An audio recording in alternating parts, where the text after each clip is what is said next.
February 25, 2025, was a bitterly cold Tuesday morning in Manchester, England, the kind of morning that bites through every layer of clothing and turns your breath into small clouds of desperation. The streets were quiet except for the distant rumble of early buses and the shuffling footsteps of people trying to get somewhere warm. Thomas Hartley, a 34-year-old single father, stood at the Piccadilly bus stop with his 7-year-old daughter Lily bundled tightly against his side. Thomas had been struggling for nearly 3 years since his wife passed away from a sudden illness, leaving him alone to raise Lily, work 2 part-time jobs, and somehow keep the lights on in their small rented house in Gorton.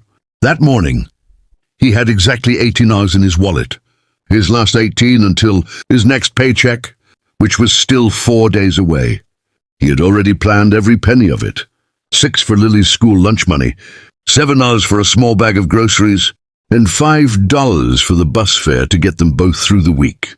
There was no room for error, no safety net, and absolutely no margin for generosity, or so he thought.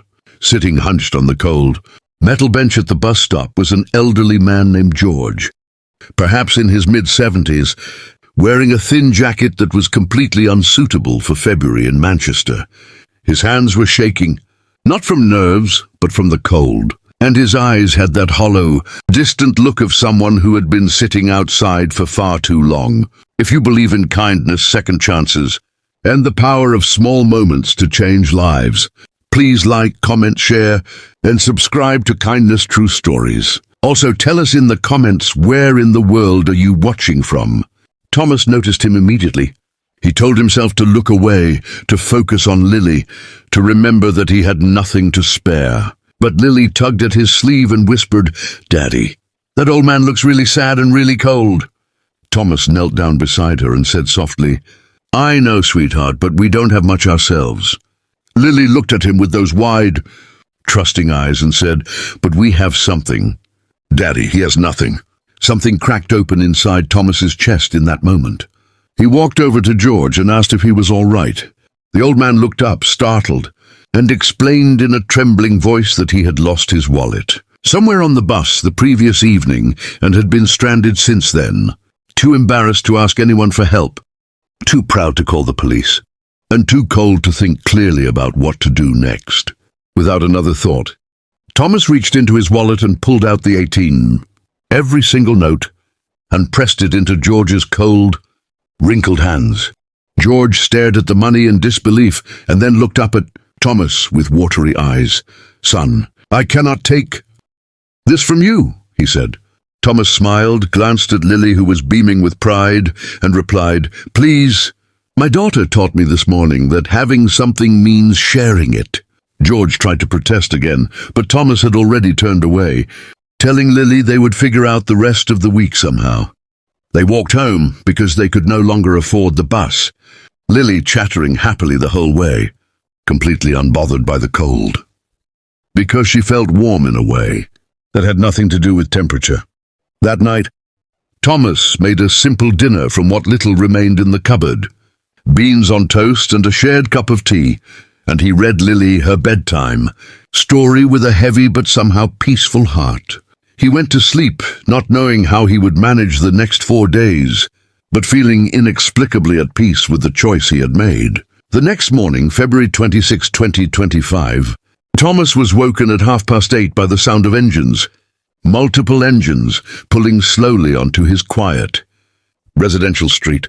He looked out his bedroom window and could not believe what he was seeing. 5 black luxury SUVs were parked in a neat line outside his house, their engines idling, their tinted windows reflecting the grey Manchester morning. His heart hammered as he pulled on a jumper and went downstairs. Before he could even open the front door, there was a firm, respectful knock.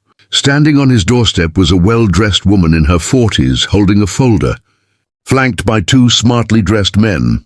She introduced herself as Caroline Webb, personal assistant to Sir Edward Harlow, one of Manchester's most successful and famously private businessmen. Thomas blinked. He had heard of Sir Edward Harlow. Everyone in Manchester had a self-made billionaire who had grown up in poverty in Salford and built a property and hospitality empire over 4 decades.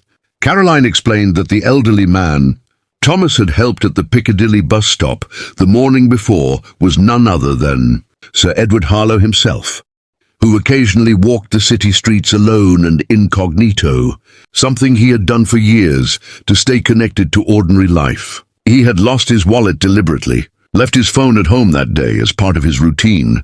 When Thomas had walked away after giving him the 18 pounds, Sir Edward had quietly followed at a distance, watching where Thomas and Lily lived, and had spent the rest of the day making inquiries.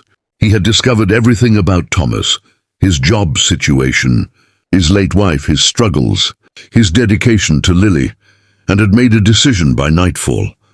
Caroline handed Thomas a sealed envelope. Inside was a letter from Sir Edward himself, handwritten on thick cream paper. It stated that Thomas was being offered a full-time, salaried position as community outreach coordinator at the Harlow Foundation, Sir Edward's charitable organization, starting immediately, with a salary of £42,000 per year, full benefits, and flexible hours designed around school schedules. Additionally, Sir Edward had arranged for 3 months of advance salary to be deposited into Thomas's account that same morning to clear any immediate financial stress. One of the SUVs contained a legal team that had prepared paperwork for a rent-free, 2-year lease on a larger house in a better part of the city, so that Lily could grow up somewhere safer and more comfortable. Another vehicle held members of Sir Edward's personal staff who had brought a week's worth of groceries, school supplies for Lily, and a handwritten note from Sir Edward that simply said, "You showed my city what it means to be human. Now let me show you the same."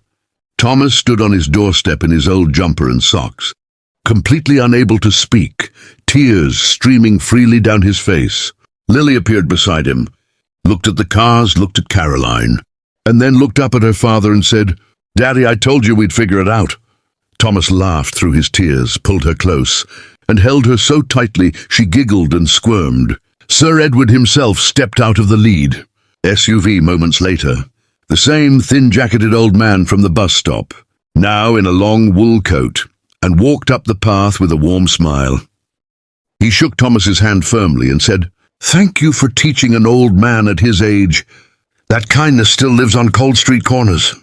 The two men stood together on that doorstep in Manchester, separated by decades and millions of pounds, connected by 18s and one little girl's whispered wisdom, as the grey February sky above them quietly broke open into pale winter sunshine. If this story touched your heart, please make sure to like, share, and subscribe to our channel, Kindness True Stories, where we bring you real and emotional stories of human kindness that remind us all what truly matters in this world. Your support helps us keep sharing these powerful stories every single day. Hit the notification bell so you never miss a moment of kindness.